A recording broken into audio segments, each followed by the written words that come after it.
અહીંના નેતાઓ કહે છે કે ચૈતર વસાવા તુરખેડા કેમ આવ્યા? તો આ તુરખેડાના લોકોને આજ દિન સુધી તમે તમારા મત બેંક તરીકે ઉપયોગ કર્યો છે।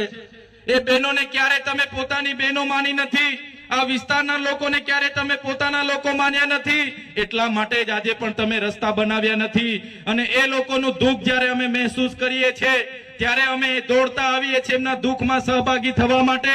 તમે કેમ ત્યાં નથી જતા, તમે કેમ રસ્તા નથી બનાવતા? ત્યારે એ નેતાઓને કહેવા માંગુ છું, તે દિવસે તમારી પોતાની બેન, જે દિવસે તમારી પોતાની દીકરી આ પ્રકારની એમ્બ્યુલન્સ ન પહોંચવાથી ઝોલીમાં લઈ જતા જતા મૃત્યુ પામશે ને, તે દિવસે તમને ખબર પડી જશે કે આ વિસ્તારના લોકોનું દુઃખ શું છે।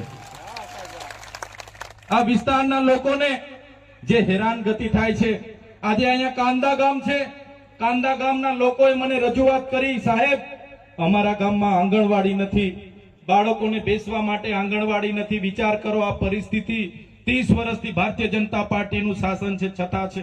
કોના પાપે? તો જે નેતાઓને આપણે ચૂંટીને મોકલીએ છીએ એ નેતાઓ પોતાની સરકાર હોવા છતાં એ સરકારની વાહવાહી કરે છે, આપણા લોકોનું સાંભળતા નથી। એ જાહેર વિસ્તારમાં નર્મદાનું પાણી મળે એના માટેની રજૂઆત હોય, નર્મદા વસાહતવાળાને વળતર મળે એની માટેની રજૂઆત હોય, આપણને સારા શિક્ષકો મળે એની માટેની રજૂઆત હોય, આપણા બાળકોને સારી શાળા મળે એની માટેની રજૂઆત હોય, આ વિસ્તારના બાળકોને કુપોષણ દૂર કરવાની રજૂઆત હોય। આ લોકોનું એમના સરકારમાં ચાલતું નથી। આ લોકો અહીંયા આવીને તમારી સામે દાદાગીરી કરે છે, પણ સરકારમાં આ લોકોનું ચાલતું નથી। આ લોકો ચાવીથી ચાલતા રમકડાની જેમ જ છે, બીજું કંઈ આ લોકોથી થવાનું નથી।